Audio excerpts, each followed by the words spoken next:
بسم اللہ الرحمن الرحیم الصلاۃ والسلام علیک یا سیدی یا رسول اللہ وعلی علیک و اصحابک یا نور اللہ اللہم صلی علی محمد کما تحب و ترضی لہ۔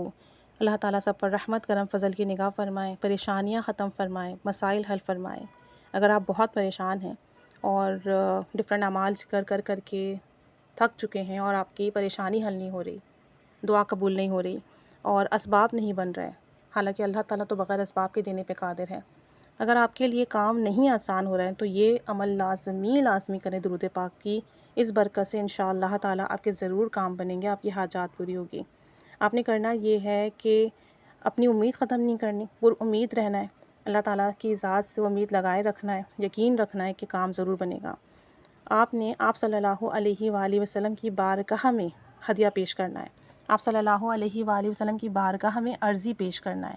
آپ اس طرح سے کریں، کسی بھی شب تہجد کی نماز کے لیے اٹھیں، اگر کوئی بیماری نہیں ہے، کوئی دقت نہیں ہے، غسل کر سکتے ہیں تو کر لیں، نہیں تو صرف وضو کر لیں۔ اگر کوئی بیماری ہے، کوئی پریشانی ہے، کوئی دقت ہے تو باوضو ہو کر تہجد کی نماز پڑھیں۔ تہجد کے 2 رکعت نفل بھی پڑھ سکتے ہیں یا 12 رکعت بھی، جتنے آسانی سے پڑھ سکیں۔ نوافل پڑھنے کے بعد انتہائی توجہ اور کامل یقین کے ساتھ 1000 مرتبہ کوئی سا بھی درود شریف پڑھ لیں، صلی اللہ علیہ وآلہ وسلم پڑھ لیں، صلی اللہ علی النبی الامی، صلی اللہ علی محمد، جو درود شریف آپ کے لیے آسان ہو، کوئی سا بھی درود پاک 1000 مرتبہ انتہائی توجہ، دھیان، کامل یقین کے ساتھ پڑھیں۔ اب جب آپ درود شریف مکمل کر لیں تو اس کے بعد ایک سفید کاغذ لیں، اس پر اپنی فریاد لکھیں، جو آپ کی پریشانی ہے، جو مسئلہ ہے، جو بھی حاجات ہے وہ لکھیں۔ آپ نے لکھنا ایسا ہے کہ پہلے بسم اللہ الرحمن الرحیم لکھیں، نیچے 3 دفعہ جو درود شریف آپ نے پڑھا ہے وہ درود شریف لکھیں 3 دفعہ۔ اس کے بعد کہیں کہ یا اللہ، میں تیری بارگاہ میں تیرے محبوب، تیرے حبیب صلی اللہ علیہ وآلہ وسلم کے وسیلے سے متوجہ ہوتا ہوں، جو کہ نبی برحق ہیں۔ یا رسول اللہ صلی اللہ علیہ وآلہ وسلم، میں آپ کے وسیلے سے اللہ تعالیٰ کی بارگاہ میں سوال کرتا ہوں یا کرتی ہوں اور آپ کی شفاعت کا حقدار ہوں۔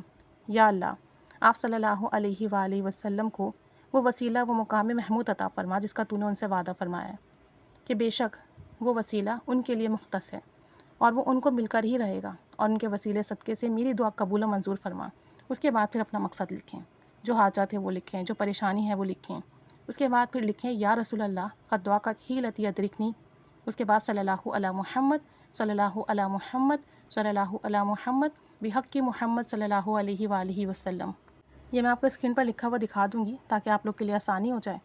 پھر اس کے بعد آپ نے جو ہے لکھنے کے بعد کاغذ کو ایسی پاک صاف جگہ پر رکھنا ہے جہاں کسی کی نظر نہ پڑے، اور نہ ہی اسے کھول کر دیکھنا ہے۔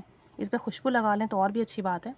اور بس اب آپ بے فکر ہو جائیں، آپ کی عرضی بارگاہ رسالت سے ہوتی ہوئی اللہ کی بارگاہ میں پہنچ گئی، اور اب آپ کی تمام پریشانیاں ختم ہو جائیں گی، خوشیاں ملیں گی، آپ صلی اللہ علیہ وآلہ وسلم کی شفاعت ملے گی، دنیا کے آخرت کے غم دور ہوں گے۔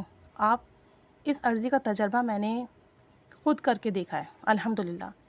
کچھ مالی تنگی پریشانی تھی، اور جب اس عرضی کو کر کے دیکھا، اس طرح سے لکھا اپنی پریشانی، تو وہ تنگی ختم ہوئی، پیسوں کا انتظام ہوا الحمدللہ، اور جس وجہ سے پریشانی تھی وہ ختم ہوا، اور گمان بھی نہیں تھا، جہاں سے مدد ہوئی سوچا بھی نہیں تھا کہ اللہ کریم وہاں سے نوازے گا۔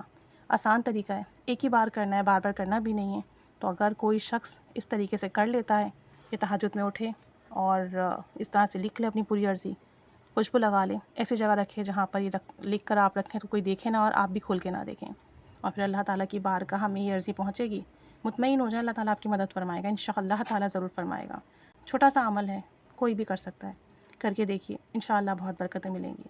تہجد کا وقت تو ویسے بھی بہت بابرکت وقت ہے، اللہ کی بارگاہ میں عرضی بھیج رہے ہیں، دعائیں کر رہے ہیں، حضور صلی اللہ علیہ وآلہ وسلم کے وسیلے سے کر رہے ہیں، تو لازمی دعا قبول ہوگی۔ کامل یقین سے کریں، انشاءاللہ اس کا فیض ملے گا۔